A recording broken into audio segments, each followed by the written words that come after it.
देखते हैं exercise first question. देखो 7.1 1 से 5 तक एंटी डेरिवेटिव निकालने हैं। ठीक है, एंटी डेरिवेटिव इंसेप्शन मेथड से निकालने हैं, यानी कि वही रिवर्स प्रोसेस से ही निकालने हैं। तो sin 2x का एंटी डेरिवेटिव यानी कि इसका इंटीग्रल बताना है। अब इसका एंटी डेरिवेटिव देखो कैसे निकालें, क्या करें, हमें यह पता करना है कि ये किसका डिफरेंशिएशन है। तो सोचो कि हम किसका डिफरेंशिएशन कर दें कि sin 2x आ जाए, तो किसका डिफरेंशिएशन करें बताओ, किसका करें। देखो पता चल गया, साइन किसका डिफरेंशिएशन होता है, कॉस का। हालांकि कॉस में क्या होता है, माइनस साइन, है ना। जब हम कॉस एक्स का करेंगे तो क्या आएगा, माइनस साइन एक्स। ठीक, यहां 2 है तो 2x माइनस 2 ये हो जाएगा। अब सिंपल देखो, हमें राइट साइड में ये रखना है साइन 2x सिर्फ, तो एक्स्ट्रा क्या बचा, माइनस 2। उधर मल्टीप्लाई में इधर कहां जाएगा, अपॉन में। यानी कि हम किसका कर दें, -1/2 cos 2x का कर दें तो क्या हो जाएगा, प्लस साइन 2x। मिल गया एंटी डेरिवेटिव। ऐसे लिख दो, sine 2x dx equal -1/2 cos 2x। Answer, कोई कंफ्यूजन नहीं, लिख दो। ठीक है, ऐसे ही करना है, कुछ अलग नहीं। एंटी डेरिवेटिव मेथड लिखा रिवर्स मेथड से, तो कुछ नहीं, ऐसे ही करना पूरा। तुम खुद पता करो कि ये किसका है, ये किसका डिफरेंशिएशन है, उतना ही लिख दो बस। तो ये नोट करो, फिर देखते हैं आगे। अब देखते हैं थर्ड, cos 3x। अब बता किसका डिफरेंशिएशन करें कि cos 3x आ जाए। सबसे पहले तो सिर्फ इतना देखो कि cos किसका होता है, cos किसका होता है, sin x का। sin का क्या होता है, cos, है ना। अब 3x है तो 3x, तो यहां भी आएगा 3 भाई, sin 3x का cos 3x और 3x का 3 इंटू में, ये उधर इंटू में इधर आएगा अपॉन में, तो क्या 1/3 sin 3x। इसका करके देखो, 1/3 तो है ही है, ये 1/3 कांस्टेंट ऐसे ही रहेगा, और 3x का 3 इंटू में आएगा, ये कैंसिल हो जाएगा। या फिर ये समझो कि हमने जो किया है इधर इंटू में, क्योंकि ये दोनों देखो ये दोनों इक्वल है। इसे एक इक्वेशन की तरह अगर हम ट्रीट करें तो ये उधर मल्टीप्लाई में इधर आएगा डिवाइड में। सही है, ठीक है। तो अब समझो क्या हो गया, cos 3x का anti derivative 1/3 sin 3x plus c। अच्छा देखो एक चीज और इसमें, कि इसमें चेन रूल नहीं होता है, ये याद रखना, इसमें चेन रूल नहीं होता है। जैसे डिफरेंशिएशन में होता है चेन रूल, कि पहले इसका कर दिया sin 3x का, फिर अंदर वाले का कर दिया। इसमें चेन रूल नहीं होता है, चेन रूल बिल्कुल भी नहीं है इसमें, ये याद रखना, ठीक है। तो अब देखते हैं आगे थर्ड, e⁻2x। बताओ किसका डिफरेंशिएशन करें कि e⁻2x आ जाए, किसका करना है, सोचो e⁻2x। देखो e⁻x तो होता ही है।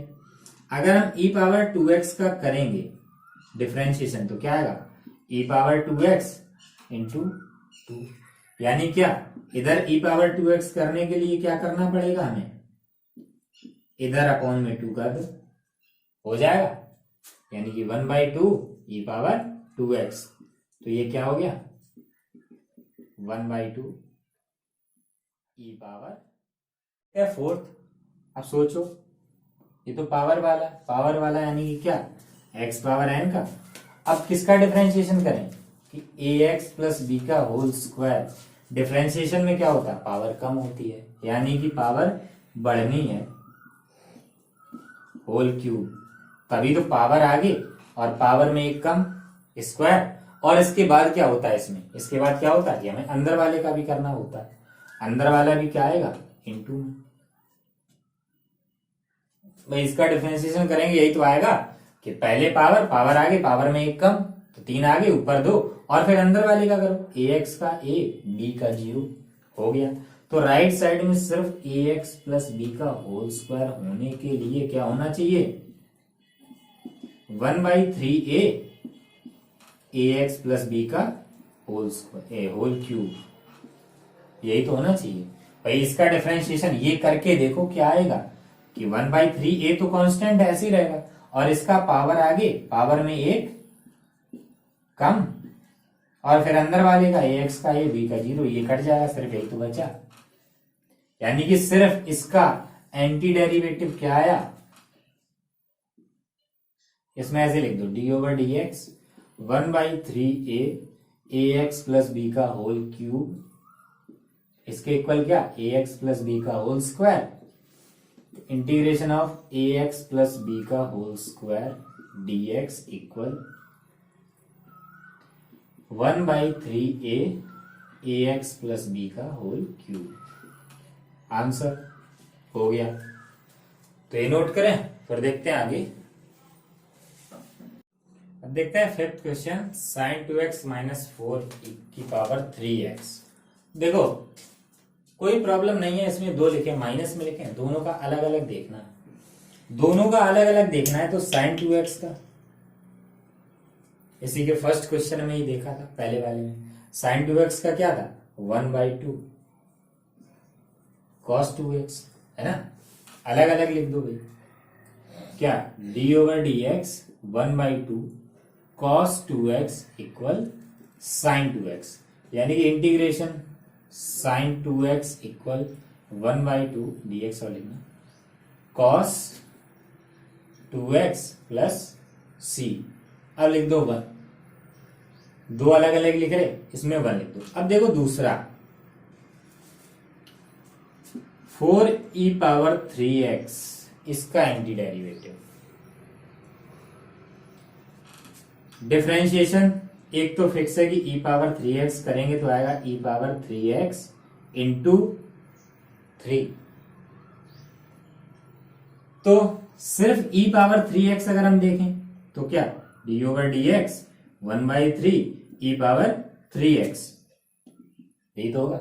लेकिन यहां मल्टीप्लाई क्या, 4, तो 4 के लिए क्या, दोनों तरफ 4। तो इसका करके देखो, ये 4/3 ऐसे ही रहेगा, इंटू में है, e⁻3x का e⁻3x इंटू पावर का करेंगे तो ये से इससे ही कैंसिल, क्या बचेगा, 4e⁻3x बचेगा। यानी कि क्या,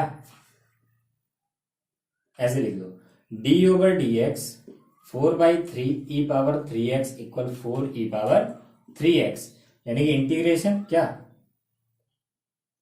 4e⁻3x dx equal 4/3 e⁻3x plus c2। ठीक, अब दोनों का एक साथ लिखेंगे, दोनों का एक साथ लिखेंगे, क्या, anti derivative of sin 2x minus 4e⁻3x dx equal sin 2x का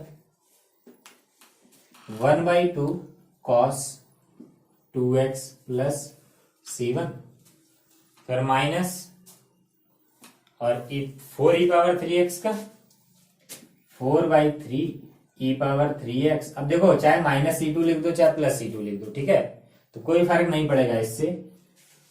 तो क्या होगा, 1/2 cos 2x माइनस 4/3 e⁻3x, ये दो कांस्टेंट मिलके एक कांस्टेंट बनेगा। अब वो चाहे प्लस का लिख दो या माइनस का लिख दो, कोई फर्क नहीं पड़ता। हो सकता है इसमें शायद c1 की जगह 5 होता, इसमें c2 की जगह 2 होता, है ना। तो क्या हो जाएगा, 5 माइनस 2 3। भाई हो सकता है ये माइनस का, ये बड़ा अगर 7 कर दो तो माइनस का आ जाएगा, तब भी कोई फर्क नहीं पड़ता, ठीक है। तो ये हो गया, तो नोट करें, फिर देखते हैं आगे। देखते हैं क्वेश्चन नंबर 7, 4e⁻3x प्लस 1 तो एक ही इंटीग्रेशन के अंदर ये दोनों लिखे हैं। अब चाहो तो ऐसे ही कर दो या दोनों को अलग अलग लिख सकते हैं। क्या, 4e⁻3x dx प्लस 1 dx। अब ये कांस्टेंट है और हमने क्या लिखा था, इसमें क्या होता है, कांस्टेंट बाहर आ जाता। ये तो है, अगर फंक्शन के मल्टीप्लाई में कोई कांस्टेंट है तो वो बाहर आ जाता है। तो ऐसे ये 4 बाहर, e⁻3x dx प्लस dx।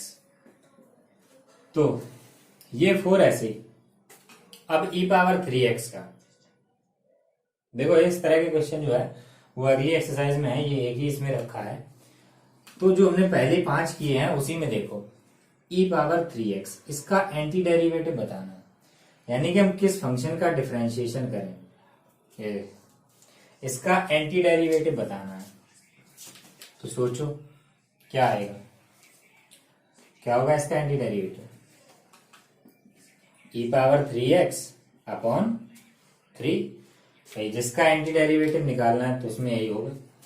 और आगे 1 का x प्लस कांस्टेंट हो गया।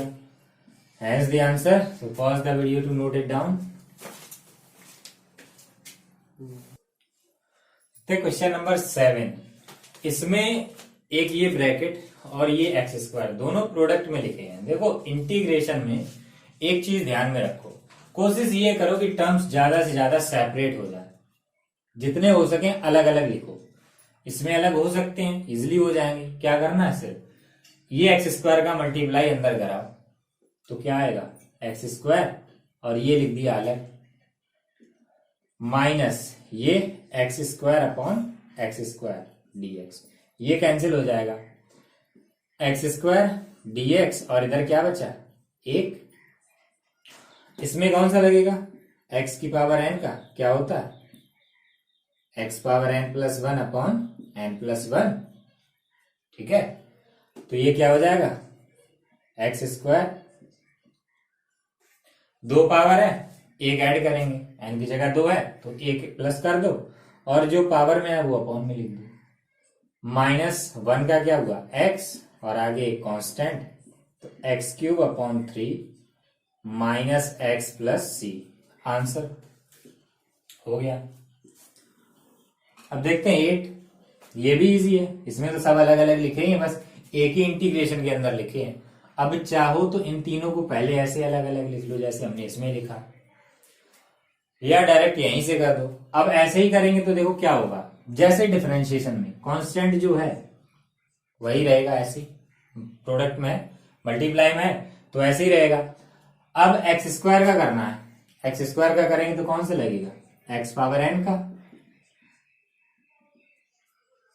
एक्स पावर एन का फॉर्मूला, पावर में एक ऐड करो और जो पावर में आए वो अपॉन में लिख दो, प्लस बी कांस्टेंट ऐसे ही रहेगा।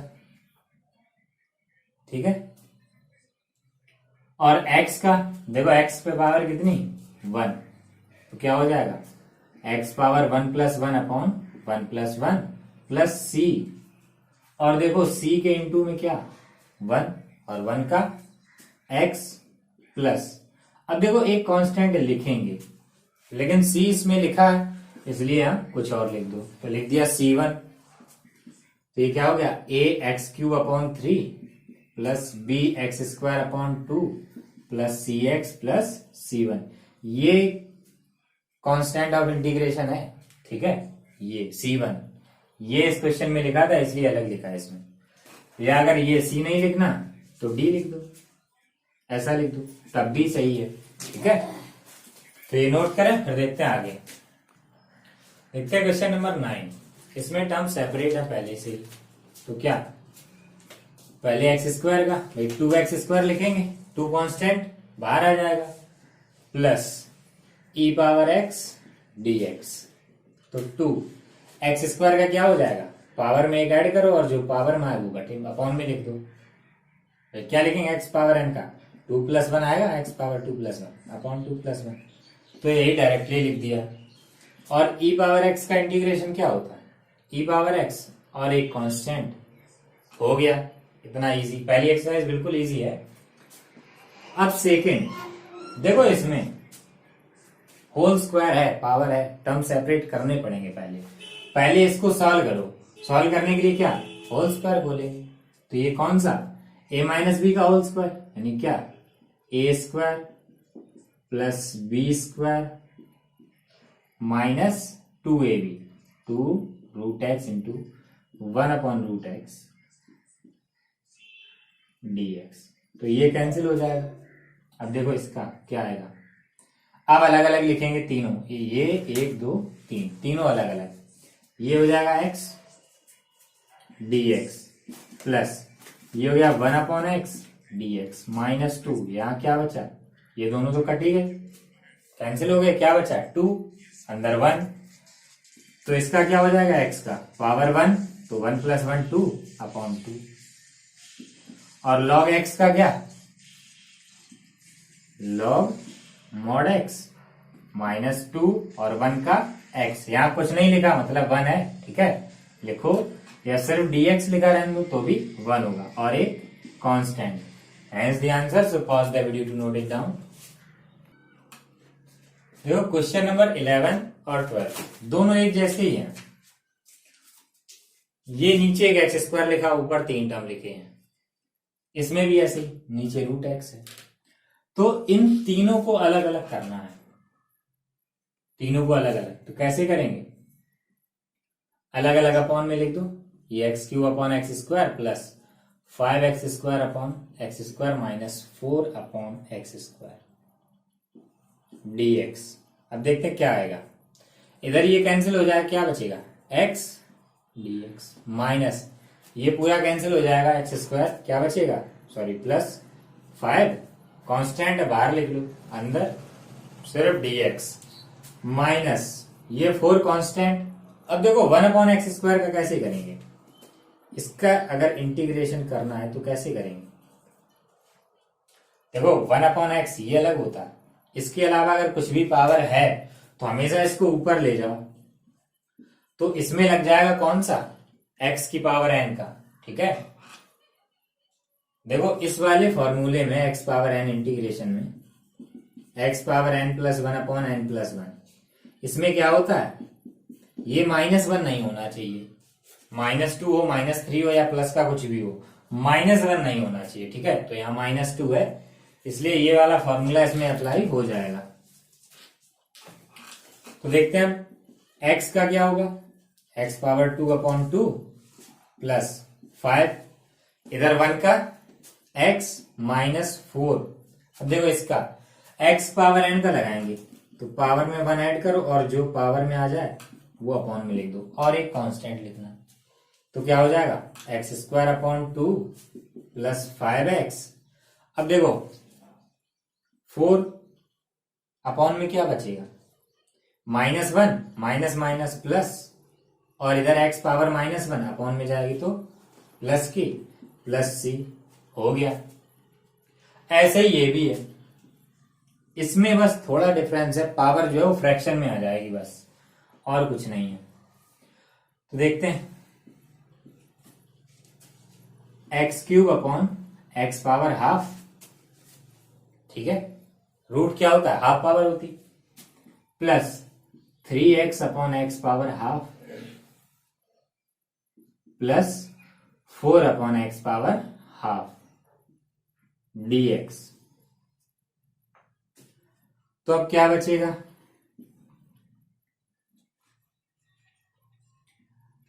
x पावर, देखो डिवाइड में लिखे तो पावर माइनस होगी, 3 माइनस हाफ करेंगे कितना आ जाएगा, 5/2। तो x power 5/2, x power 5/2 dx plus 3 constant x power 1/2, भाई 1 माइनस 1/2 1/2, प्लस इसको ऐसे लिखेंगे क्योंकि ये मैंने डायरेक्टली लिखाया है, और अगर इसको आपको करना हो अलग से तो ये ऊपर ले जाओ, पावर माइनस हाफ होगी, उसके बाद इंटीग्रेशन हो जाएगा। तो इसका करेंगे x power 5/2 plus 1 upon 5/2 plus 1, जो पावर में आएगा वही अपॉन में लिखना। n की जगह क्या है 5/2, तो x पावर n का फॉर्मूला लगेगा प्लस 3, इधर लगाओ एक्स पावर एन का 1/2 plus 1 upon 1/2 plus 1 plus 4 1/√x का क्या लिखाया था 2√x। ठीक है, और जिसे करना हो वो ऐसे करे कि ये से ऊपर ले जाओ x पावर माइनस हाफ का। इसका करके देखो ये आता नहीं आता। ठीक है, और एक कांस्टेंट, तो ये क्या हो जाएगा x पावर 7/2 और अपॉन में क्या आएगा 7/2। और एक चीज इसमें इजीली लिखने का तरीका ये भी है कि जो पावर में आए उसका उल्टा मल्टीप्लाई में लिख दो और चेक करके देखना ये आएगा कि नहीं आएगा। Plus 3x power 3/2। ठीक है, और इंटू में क्या कर देंगे, जो पावर में आया उसे पलट के इंटू कर लिख दो। ये अपॉन वाला 3/2 होगा, पलट जाएगा 2/3 हो जाएगा। प्लस 8√x प्लस c, तो ये कैंसिल हो जाएगा, तो 2/7 x power 7/2 plus 2x power 3/2 plus 8√x plus c। Hence the answer. So pause the video to note it down. देखते हैं क्वेश्चन नंबर 13। ये एक रेशनल फंक्शन लिखा है। ठीक है, और रेशनल फंक्शन के लिए अभी कोई फॉर्मूला नहीं है और इंटीग्रेशन में रेशनल फंक्शन के लिए कुछ है भी नहीं फॉर्मूला, यानी कि इसके अपॉन में जो लिखा है वो खत्म करना है x-1। कैसे करेंगे देखो, ये इजी क्वेश्चन है, इसमें ऊपर फैक्टर करो खत्म हो जाएगा। देखो इन दोनों में से क्या कॉमन आएगा x², क्या बचेगा x-1 प्लस ये x-1 लिखा है अपॉन x-1 dx। तो ऊपर से क्या कॉमन आ जाएगा, अब इन दोनों में से x-1 कॉमन आ जाएगा, या फिर ये समझो कि इन दोनों के अपॉन में अलग अलग लिख दो इसको। तो x² x-1 upon x-1 plus x-1 upon x-1 dx। ये कैंसिल हो गया, क्या बचा x² प्लस इधर 1, इधर ये x² बचा, इधर पूरा कट गया तो क्या बचा 1। तो x² का क्या हो जाएगा x power n plus 1 upon n plus 1, 2 है पावर, एक और ऐड करो तो 3 अपॉन 3 प्लस 1 का क्या हो जाएगा x प्लस c। आंसर हो गया। अब ये भी इजी, बहुत इजी क्वेश्चन। ये कैसे करेंगे भाई, क्या करना हमें इसमें अंदर इंटू कराना है इसका, तो करा दो इंटू। 1 में कराएंगे तो क्या हो जाएगा √x, है ना भाई, √x का 1 में कराएंगे √x, पावर में लिख दिया, हाफ होती power root, dx minus integration. अब देखो x power 1 into x power half, तो क्या हो जाएगा x पावर 3/2। भाई मल्टीप्लाई पावर ऐड होती है तो 1 प्लस 1/2 3/2। अब कर दो इंटीग्रेशन, तो इसमें क्या x पावर n का x power n plus 1 upon n plus 1, n की जगह क्या 1/2, और जो भी पावर में उसमें ऐड करना 1, और जो पावर में आ जाए वो अपॉन में लिख दो माइनस, इसमें क्या 3/2 में 1 ऐड करो और जो आए वो अपॉन में लिख दो प्लस c। ये इंपॉर्टेंट है, इसको याद रखना। तो क्या हो जाएगा x पावर 3/2 और जो पावर में आए वो पलट के मल्टीप्लाई में लिख दो माइनस x पावर 5/2, तो इंटू में क्या 2/5 plus c। Hence the answer. तो ये नोट करें, फिर देखते हैं आगे।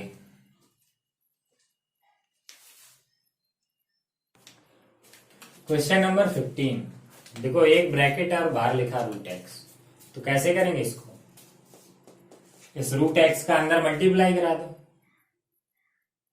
तीनों टर्म अलग अलग हो जाएंगे, और फिर करना है इंटीग्रेशन।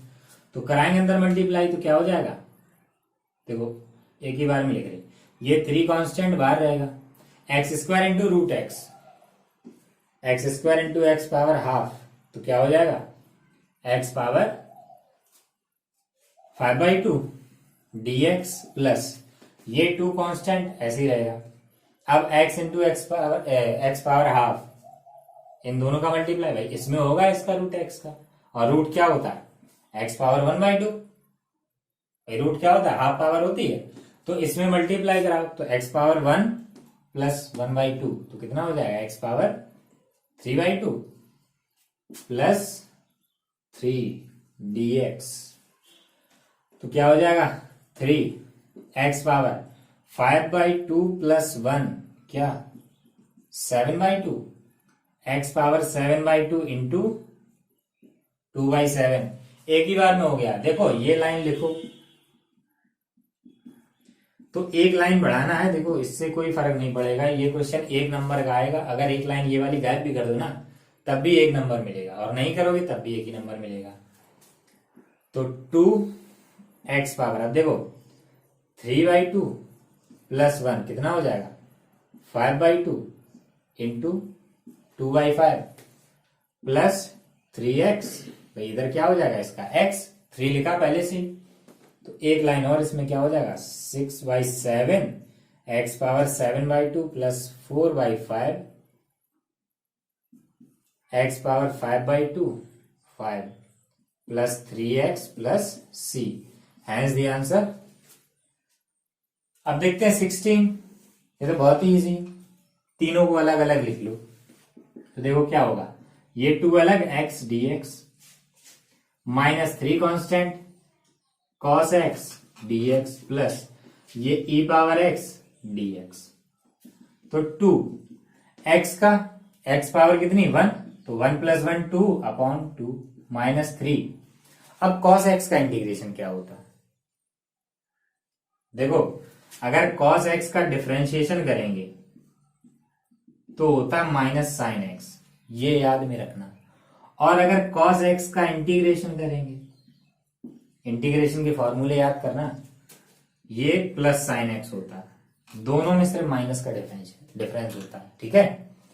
अगर डिफरेंशिएशन करेंगे तो माइनस साइन x और इंटीग्रेशन करेंगे तो प्लस साइन x। ऐसा नहीं करना, यहाँ पे भी माइनस साइन x कर दो। और e पावर x का तो इजी है, e पावर x एक कांस्टेंट है, द आंसर। तो pause the video to note it down. देखते हैं क्वेश्चन नंबर 17, 16 जैसा है, अलग अलग लिख लो। -3 sine x plus 5 x power 1/2 dx। तो देखो 2 इसका क्या हो जाएगा, पावर में 1 ऐड करेंगे और जो पावर में है वो अपॉन में लिख दो। -3, अब देखो साइन x का, साइन x का डिफरेंशिएशन क्या होता है, सॉरी साइन x का डिफरेंशिएशन करेंगे तो क्या आएगा cos x। लेकिन अगर साइन x का इंटीग्रेशन करेंगे तो क्या आएगा, ये देखो साइन x किसका डेरिवेटिव होता है, माइनस cos x, ठीक है। देखो जैसे d/dx cos x, ये क्या होता है माइनस साइन x, यानी कि जब हम साइन x का इंटीग्रल निकालेंगे यानी कि एंटी डेरिवेटिव निकालेंगे तो cos आएगा, लेकिन माइनस भी तो है, ठीक है। तो ये माइनस माइनस हो गया प्लस cos x, या फिर ऐसे याद रखो डायरेक्ट साइन x का integration minus cos x, cos का प्लस साइन, और इधर प्लस 5 x पावर 1/2 तो क्या हो जाएगा 1 ऐड करेंगे इंटू 2/3 और एक कांस्टेंट, तो 2/3 x³ plus 3 cos x plus 10, 5 into 2 10 upon 3 x power 3/2 plus c हो गया।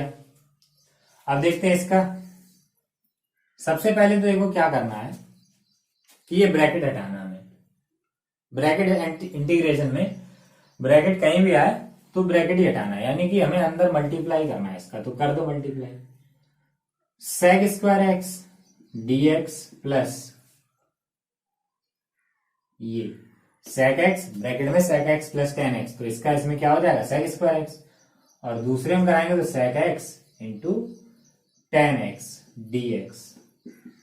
अब देखो sec² x का इंटीग्रेशन, यानी कि ये कि sec² x किसका डेरिवेटिव होता है, यानी कि हम किस फंक्शन का डिफरेंशिएशन कर दें कि sec² x आ जाए। अब डिफरेंशिएशन के फॉर्मूले तो याद होने चाहिए, ये किसका होता है, टेन एक्स का। यानी कि सेक स्क्वायर एक्स का अगर हम इंटीग्रेशन करेंगे, सेक स्क्वायर एक्स का इंटीग्रेशन करेंगे तो क्या आएगा, ten x.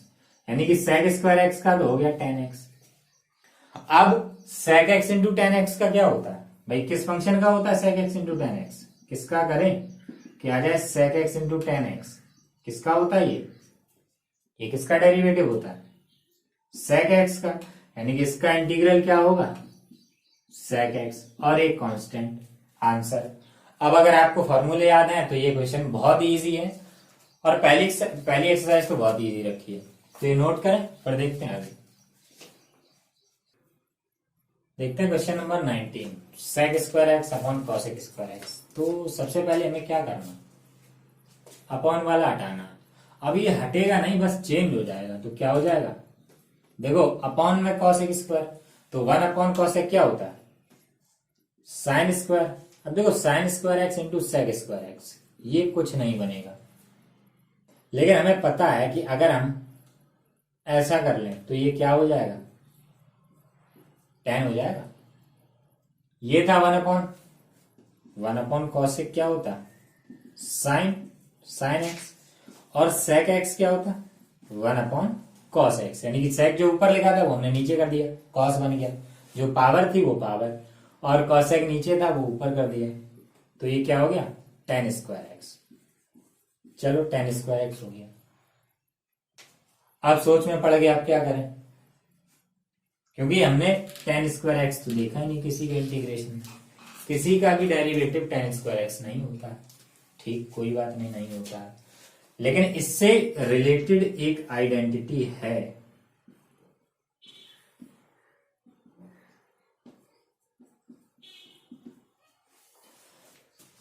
Ten square x की जगह हम क्या लिख सकते हैं, sec square x minus one d x. अब तो पता है सेक स्क्वायर एक्स का इंटीग्रेशन क्या होता है, सेक स्क्वायर एक्स का इंटीग्रेशन अभी पीछे वाले क्वेश्चन में किया था, टेन एक्स माइनस वन का कर देंगे एक्स और एक कांस्टेंट, हो गया। ठीक है, बिल्कुल इजी है। बस पूरी ट्रिग्नोमेट्री जितनी पढ़ी है पूरी की पूरी इसमें अप्लाई होनी है। तो ट्रिग्नोमेट्री आनी चाहिए क्लास 11th की। तो अब देखते हैं इसको, अपॉन वाला खत्म करना तो कैसे, क्या दोनों के अपॉन में अलग अलग कर दो।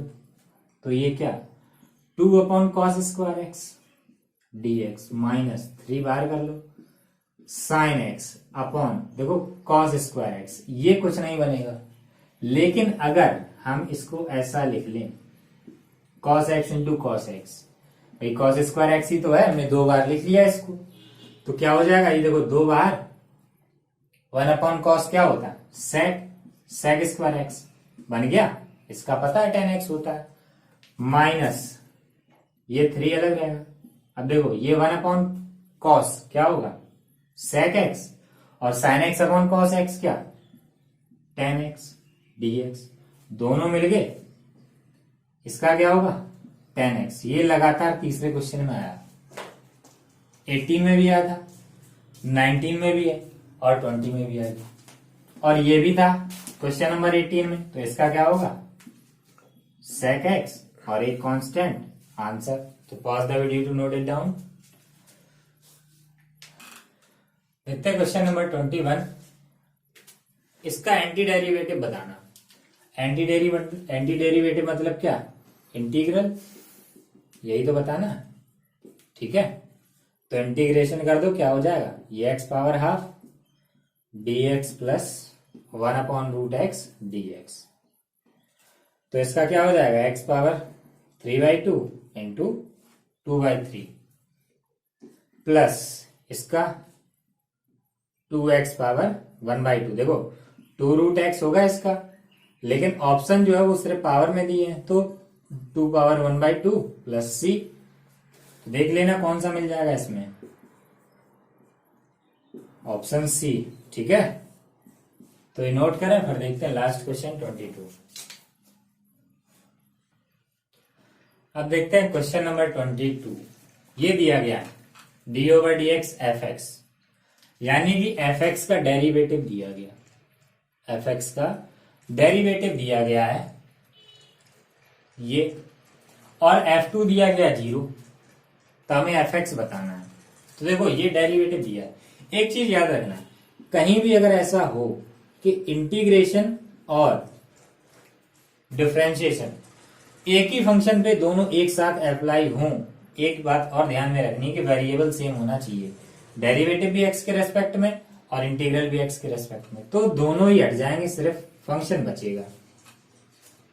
या हमने पीछे एक चीज और देखी थी इंट्रोडक्शन में कि एफ डैश एक्स का अगर हम इंटीग्रेशन कर दें तो क्या आता है, एफ एक्स प्लस सी, यही तो आता है।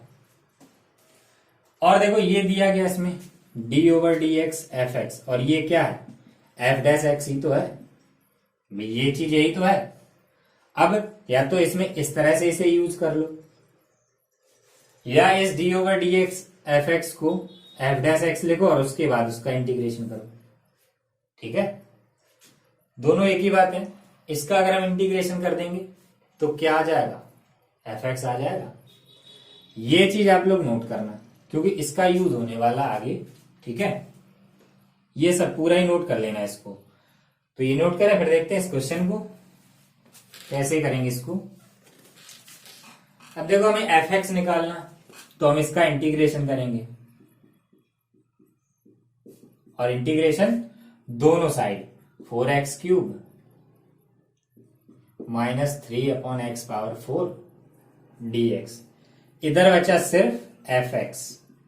अब राइट साइड में देखते हैं, राइट साइड में 4 ये x cube minus 3 x power 4 क्या, x power minus 4 dx, upon में इसको ऊपर कर दो, तो एफ एक्स इक्वल इसका क्या हो जाएगा 4, एक्स पावर ऐड करेंगे 1 और जो पावर में आ जाए वो अपॉन में लिख दो, माइनस 3 एक्स पावर कितनी हो जाएगी यहाँ पे माइनस 3, भाई माइनस 4 प्लस 1 करेंगे क्या हो जाएगा माइनस 3, और जो पावर में है वो अपॉन में, और एक कांस्टेंट, ये 3 से 3 कैंसिल हो गया, ये 4 से 4 कैंसिल हो गया, तो F x equal x power 4 minus, और ये minus plus x power minus 3 upon में आएगा तो पावर प्लस 3 प्लस सी। अभी एफ एक्स नहीं आया क्योंकि ऑप्शन में नहीं मिलेगा, तो देखते हैं अब, क्योंकि ऑप्शन जो भी दिए हैं उसमें सी नहीं लिखा। अब देखो सी की वैल्यू निकालने के लिए ये दिया गया, अब हमें क्या निकालना, F2, F2 निकाल लो, तो क्या करना, हमें x की जगह 2 रख देना, तो कितना 2 power 4 plus 1 upon 2 power 3 plus c, और F2 कितना दिया गया, F2 कितना 0, तो हम F2 की जगह रख देंगे क्या 0, रख दो 0 F2 की जगह, तो 0 equal 2 power 4 16 plus 2 power 3 8 plus c, तो c प्लस ये कितना हो जाएगा, एलसीएम 8, 16 इंटू 8 कितना हो जाएगा 126 प्लस 1 इक्वल 0, ठीक है, सॉरी 128 होगा, तो c प्लस 129 अपॉन 8 इक्वल 0, तो c इक्वल क्या आ गया माइनस 129 अपॉन 8, और ये हमें क्या रख देना इसमें, यही तो है एफ एक्स, बस सी की जगह ये लिखना, तो ये इक्वेशन फर्स्ट में पुट कर देंगे इसमें, तो एफ एक्स आ जाएगा x power 4 plus 1 upon x cube minus 129 upon 8, hence the answer. Option अपना देख लेना कौन सा है, सी की वैल्यू निकाल के वापस फंक्शन में इसी में रखनी है, ठीक है। Pause the video to note it down, और वीडियो को लाइक जरूर करें